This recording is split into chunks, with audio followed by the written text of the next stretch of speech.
సోచలా Godavari గట్టుపైన team అర్జెంటుగా రమ్మన్నారు. అసలు ఏం జరుగుతుందో ఏంటో కనుక్కున్నారా?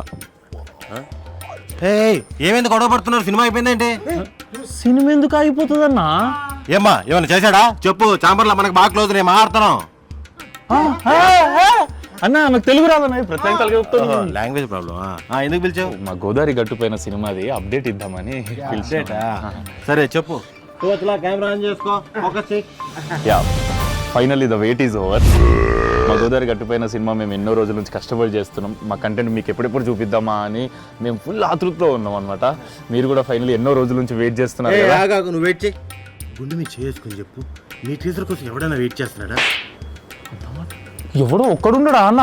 ఎవరు ఉంటారో మీ సినిమా ఫైనాన్స్ చేసిన ఫైనాన్షియర్ ఉంటాడు అంతే. అన్న జనాలలో కూడా ఒక్కడన్నా ఉంటాడా మా సినిమా చూడనీకి? సర్లే, గోదావరి గట్టుపైన ట్రేజర్ వస్తుంది. ఖచ్చితంగా వెయిట్ చేసే ఒకరు ఎవరైతే ఉన్నారో వాళ్ళు తప్పకుండా చూడండి. వాట్సాప్లో పెట్టి నేను కూడా చూస్తారు, న్యూస్ అని వస్తాయి. ఆ ఒక్కడు కూడా ఎవరు ఉండరు. వీళ్ళు రిలీజ్ అవగానే ఆఫీస్లో ఒకరికి 10 సార్లు వీళ్ళే చూసుకొని వ్యూస్ తెచ్చుకుంటారు అంతే. నేను ప్రతిదాని ఓకే, అందరూ తప్పకుండా చూడండి. ఎందుకంటే మనం సపోర్ట్ చేయకపోతే ఇంకెవరు సపోర్ట్ చేస్తారు? పాజిటివ్ ఉండి అన్న. Thank you. పేమెంట్